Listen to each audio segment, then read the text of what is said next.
Taesa, os dividendos vão secar? Nesse vídeo eu vou falar um pouquinho sobre Taesa, falar todos os pontos negativos e positivos em relação à empresa, a sua dívida, os possíveis pagamentos de dividendos e muito mais. Bem-vindos ao canal Relatos do Investidor. Meu nome é Thiago Cardoso, sou analista CNPI. Se você já é inscrito nesse canal, deixa o like para ajudar no engajamento. Primeiramente, vamos falar a respeito de como funciona uma empresa de transmissão de energia. Uma empresa de transmissão de energia não tem risco de demanda. Ela só precisa que as linhas de transmissão estejam disponíveis para essa energia passar por ela e elas já ganham essa receita que se chama RAP, Receita Anual Permitida, só das linhas estarem já ativas e operantes. É um setor protegido pela inflação. Os contratos dessas concessões são de longo prazo, geralmente em 30 anos, são contratos previsíveis e, como eu falei, ajustados pela inflação. Nesse slide, a Taesa destaca como foi o avanço da RAP nos últimos anos. Observe que a RAP vem crescendo nos últimos anos e, obviamente, nesses últimos 3 anos, ela está um pouco de lado, porque alguns projetos lá do início de 2000 a 2006 tinham no contrato deles que depois do 16º ano a receita cairia pela metade. E isso aconteceu nos últimos 3 anos, por isso que vemos que a receita anual permitida da Taesa ficou mais de lado por conta dessa linha que estava no contrato dessas concessões. A Taesa destaca que nos últimos anos existe uma competição bem forte em relação às transmissões de energia. Muitas empresas fora a Taesa Energia e a Lupar vieram tentando garimpar também esses contratos, fazendo com que a concorrência se elevasse e também a taxa interna de retorno exigida e também ganha desses leilões caísse um pouco, porque é aquela história. Se tem mais concorrência, você não vai conseguir ter um prêmio maior assim, já que tem muita gente querendo essa mesma concessão. Nesse slide vocês conseguem ver que a parte laranja são as outras empresas privadas que começaram a concorrer nesses leilões. E observem que antigamente a Taesa e a Isa Energia tinham praticamente caminho livre, porque tinha pouca concorrência em relação a esse setor. Então é mais um desafio que temos que ficar de olho em relação à Taesa e também à Isa Energia. Nesse slide eu coloquei aqui as concessões da Taesa. Observem que 2 bilhões e 213 milhões de reais são em relação ao ciclo 24 e 25 da sua RAP e são ajustadas pelo IGPM. E quase 1,5 bilhão são ajustados pelo IPCA. Então podemos ver que é praticamente 60-40 em relação a toda a sua receita anual permitida, que hoje está em 3 bilhões e 700 milhões. Então 60% da sua RAP está atrelada ao IGPM, então a valorização do IGPM ou a desvalorização, o IGPM negativo, vão causar reajustes ou positivos ou negativos. Podemos ver que em todas elas houve um ajuste negativo, porque nos últimos anos a inflação vem caindo e também o IGPM. Observem aqui que também o reajuste foi negativo em todas elas. Aqui podemos observar o IGPM, eu esqueci de colocar o título aqui, mas tudo bem. Mas isso aqui é o IGPM nos últimos 10 anos e observem que ele teve uma grande alta lá em 2021 e está tendo forte queda, estando em patamares negativos nos últimos anos. Isso causa efeitos negativos nessas concessões atreladas ao IGPM, porque elas são reajustadas, como eu falei, de forma positiva, com acréscimo, ou de forma negativa, com dedução em relação a essa inflação. E aqui a mesma coisa, a inflação. Observem que lá em 2021, 2022, a inflação estava elevadíssima e com a queda da inflação também aconteceram esses reajustes de forma negativa em todas essas concessões da Taesa. E esse gráfico aqui eu coloquei para vocês conseguirem perceber isso visualmente. Observem que o EBITDA da Taesa, em verde, a inflação do Brasil. Então observem, a inflação sobe, o EBITDA sobe, a inflação cai, o EBITDA cai. A inflação fica de lado, o EBITDA fica de lado, a inflação sobe, o EBITDA sobe. Obviamente que também o IGPM geralmente sobe um pouco antes, por isso que vocês podem ver que aqui foi um pouco antes que teve a alta, mas também, como eu mostrei, 40% das RAPs da Taesa estão atreladas à inflação. E observem que o IPCA cai, o EBITDA cai, o IPCA fica de lado, o EBITDA fica de lado. Então, observem a grande correlação que a Taesa tem com a inflação. E olhando para as concessões mais antigas da Taesa, observem que 4 delas são de 2000. Essas concessões, como têm prazo de 30 anos, elas acabariam agora em 2030, como podemos ver aqui. Esse é um dos problemas e dificuldades da Taesa, porque por volta de mais de 1/3 da sua RAP está atrelada a essas concessões que vão vencer em 2030 e podem não ser renovadas. E caso sejam renovadas, os valores das RAPs pode mudar e também o seu índice de inflação. Então, é algo muito duvidoso para a Taesa, porque caso essas concessões não sejam renovadas, ela perderia uma receita bem substancial, por volta de mais de 1/3 da sua RAP total. E para combater isso, ela vem investindo fortemente em vários projetos nos últimos anos. Podemos observar que vários projetos já estão praticamente concluídos, com prazo de previsão para 2027 e 2028, e observe que a Taesa está bem adiantada nesses projetos, e a Taesa aqui destaca a curva de CAPEX, que seria a curva de investimentos. Observem que para 2025, com certeza os dividendos da Taesa vão ficar bem magros por conta dos fortes investimentos que a Taesa vem fazendo. Eles esperam entre 1,6 bi a 1,8 bilhões em CAPEX, que são os investimentos, em relação a esses projetos que estão em construção. E para os outros anos vão ter quedas nesses CAPEX, porque a maioria desses projetos são para 2027 ou 2028, como vocês podem ver aqui.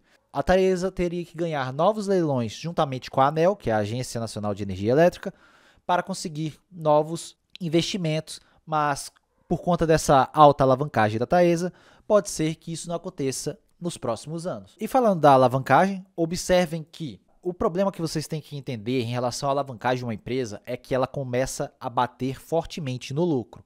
Observem as despesas financeiras da Taesa correlacionando o primeiro TRI de 24 com o primeiro TRI de 25. Houve um aumento de quase 12% de ano a ano e a Taesa saiu de uma dívida de 3,8 dívida líquida sobre EBITDA para 4,1 dívida líquida sobre EBITDA.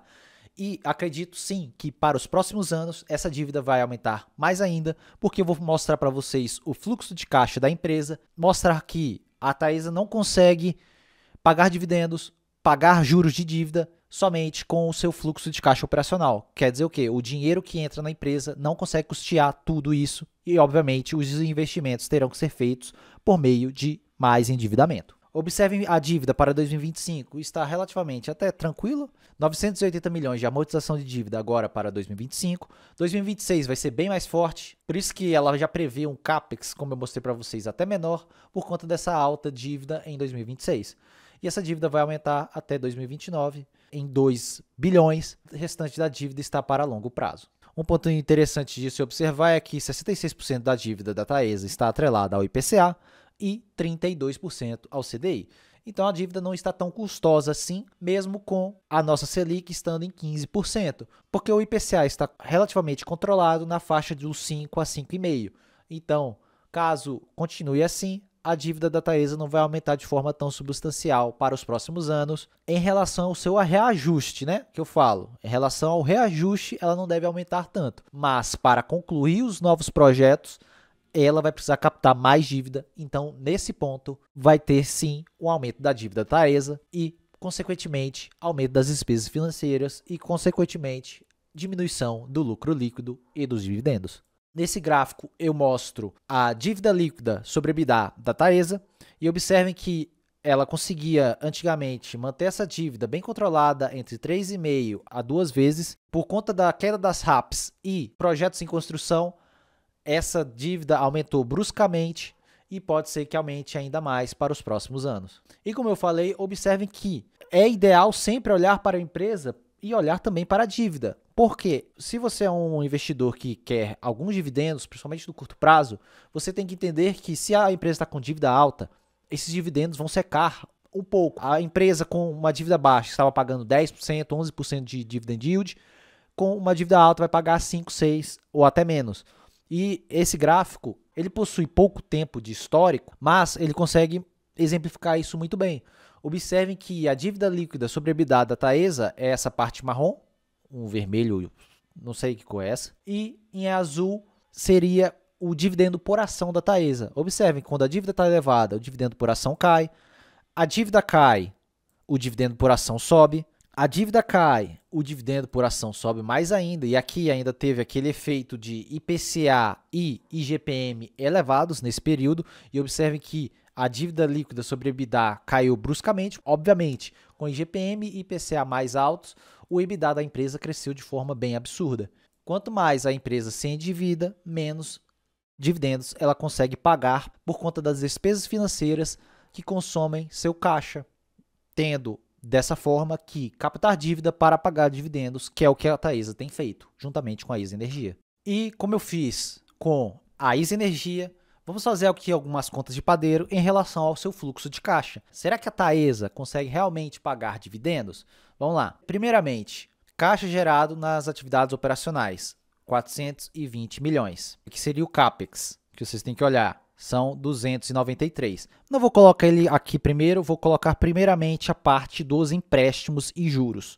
Na parte de empréstimos e juros, principal e juros é 900 mil, 12 milhões. E essa parte de debêntures, que é onde a Taesa mais pega a dívida, observe que é 301 milhões e 161 milhões. Vamos fazer as contas aqui.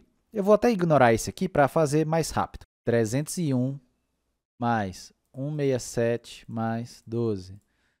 480. 480 milhões negativos em relação à dívida. Se ela gerou 420 milhões de caixa, que seria o dinheiro ali gerado na operação no primeiro tri, e teve que pagar 480 milhões, ela já ficou negativa em 60 milhões somente olhando para a dívida. Acrescenta também as baixas no imobilizado, que seriam o CAPEX, o investimento, foi 293, então ela já está negativa em 353. Por isso que ela precisou captar 621 milhões, como vocês podem ver aqui. Além disso, ela ainda pagou 210 milhões. Se ela pagou 210 milhões, vamos colocar aqui novamente, menos 210. 563, entrou 621 em caixa, mais 621. Então, basicamente, a Taesa, com essa captação de dívida, com novas debêntures, ela pagou todos os dividendos, pagou a dívida e sobrou apenas 58 milhões. Então, como eu falei em relação à ISA Energia, a Taesa também está precisando captar dívida para conseguir pagar o dividendo, porque somente o fluxo de caixa operacional, como eu mostrei para vocês, e o pagamento de dívidas não é suficiente. A geração de caixa do trimestre não é suficiente para pagar a amortização das dívidas. É um problema que a Taesa está enfrentando, que eu pessoalmente acredito que ela deveria parar totalmente de pagar os dividendos para conseguir controlar ainda mais essa dívida. Porque, como vimos, a dívida líquida sobre EBITDA da Taesa está em 4,1 a 4,2 e, sinceramente, nesse nível que ela precisa de investimentos para 2025, essa dívida vai chegar lá nos 5,5 lá para 2026 ou 2027. Isso vai bater muito forte nas despesas financeiras da empresa e também no seu lucro líquido, e pode ser que os dividendos até sequem ou eles zerem os dividendos pensando nos próximos 2 anos. Mas, olhando para o curto prazo, muita gente acha que isso não é o problema. Eu, pessoalmente, não tenho Taesa na carteira, eu já tive Taesa, e quando eu vi que ela estava continuando pagando muitos dividendos e captando dívida para pagar esses dividendos, e isso já acontece há alguns anos, e ela estava precisando investir muito, eu decidi por cessar minha posição em Taesa e investir em outros setores. Então pode ser que em algum momento o mercado bata de forma bem forte na Taesa, caso os dividendos cessem ou a dívida se descontrole, aí sim pode ser que abra uma oportunidade de compra para a Taesa. Olhando para os dividendos, a Taesa estava em 2024 com o pagamento de 75% do lucro líquido regulatório, e para 2025 a Taesa colocou 90% a 100% do lucro líquido regulatório. Se olharmos para o histórico da Taesa, ela anuncia em janeiro, em maio, agosto e novembro os seus dividendos. Então, provavelmente, vamos ter outro anúncio de dividendos agora para agosto de 2025, e eu não acredito que vai ser uma porcentagem tão alta, vocês vão ver a seguir. Na minha visão, a Taesa vai conseguir, com esse payout que ela mostrou de 90% a 100%, eu coloquei 90% para ser mais conservador, porque eu não sei se ela vai pagar 100%, mas seria mais positivo do que negativo. No cenário mais pessimista, com uma queda moderada de resultados por conta da dívida mais elevada, eu acredito que a Taesa vai pagar esse ano de 2025 7,18% de dividend yield. Isso daria 2,48 por Taesa 11 e 83 centavos por Taesa 3. A Taesa 4 vai ser praticamente a mesma coisa. E, olhando para a parte mais otimista, com um resultado um pouco mais elevado, a Taesa pagaria 2,73 por Taesa 11 e 0,91 por Taesa 3, 7,90 de dividend yield. O PL da Taesa estaria por volta de 11, quase 12 vezes, e na parte otimista, quase 11 vezes. Então, como eu falei, não está nada barato, como muita gente fala por aí. Ela está bem precificada e precificada até demais. Para mim, ela está bem cara. Meu preço teto para a Taesa é R$ 29,00. Então, temos 15% negativo de margem de segurança. Então, ela tem que cair pelo menos 15% para entrar nesse preço teto. O que não vem acontecendo nos últimos anos. Mas pode ser que em algum momento, com aumento ainda mais do endividamento e também redução de pagamento de dividendos, a Taesa se corrija em algum momento. Não sabemos, temos que esperar e ser pacientes. E como eu gosto de falar com vocês, quando você olhar para ações, vocês têm que pensar que vocês estão comprando algum tipo de tesouro de longo prazo e não comparando ela com a Selic, como eu vejo muita gente fazendo aí. A pessoa fala: ah, mas para que eu vou comprar ação se o CDI está pagando 15%? O CDI está pagando de forma no curto prazo, porque é algo pós-fixado. Daqui a pouco, quando a Selic for cortada, esse rendimento vai cair, mas quem comprou títulos públicos que já estão com uma taxa fixada, como o Tesouro IPCA 2035, garantiu uma certa rentabilidade, um yield atrelado à inflação. O mesmo acontece para as ações. As ações pagam dividendos e também reinvestem parte desse lucro ou tem crescimento, como no caso da Taesa. Mesmo ela crescendo sua dívida, ela vai ter crescimento sim das suas receitas. Obviamente que isso não vai ser gerado rapidamente no lucro líquido ou no fluxo de caixa, mas com a redução do endividamento para os próximos anos, ela pode sim voltar a pagar muitos dividendos pensando no longo prazo. Mas agora, nesse curto prazo, pelo menos nos próximos 3 a 5 anos, eu não acredito que a Taesa vai pagar altos dividendos. Mas, olhando para essa ótica que eu falei com vocês, se olharmos para o retorno total da Taesa, hoje a Taesa entrega, pensando no resultado positivo, um IPCA mais 5,78, considerando o IPCA de 6%. Então, observem que isso é muito mais baixo do que os 7,19% que hoje o Tesouro IPCA 2035 paga. Mas observem que ela estaria 20% mais cara do que o Tesouro IPCA. Então, isso quer dizer o quê? É muito mais vantajoso para o investidor hoje, olhando para hoje, comprar Tesouro IPCA 2035 com juros semestrais do que comprar Taesa, porque ela vai ter um retorno muito melhor, pensando no médio a longo prazo. Como eu gosto de mostrar para vocês também a parte gráfica, aqui está a Taesa sem dividendos. Observe que nos últimos anos ela está só lateral ou caindo, se retirarmos o dividendo. Ela ainda vem respeitando esse suporte aqui e pode ser que a qualquer momento o mercado bata de forma mais acentuada na Taesa e ela caia para essa faixa dos R$ 32,00 ou até caia nos 31 ou até no que é o que eu falei que seria perto do meu preço teto de 28,73. Então observem que sim, a Taesa ainda não está com uma cara muito boa. Na parte de fundamentos dela também não. Eu não compraria Taesa nesses preços. Eu começaria apenas a olhar para a Taesa quando ela cair para esses preços. Então é isso, pessoal. Um vídeo bem completo sobre Taesa, onde eu falo vários pontos interessantes. Se vocês gostaram desse formato desse vídeo, deixa o like, comente aqui se você tem Taesa, se você já teve Taesa na sua carteira, se você acha que ela está barata ou cara, para ajudar no engajamento. Se você é novo por aqui, deixa o like e também se inscreva no canal para mais vídeos como esse e até o próximo vídeo.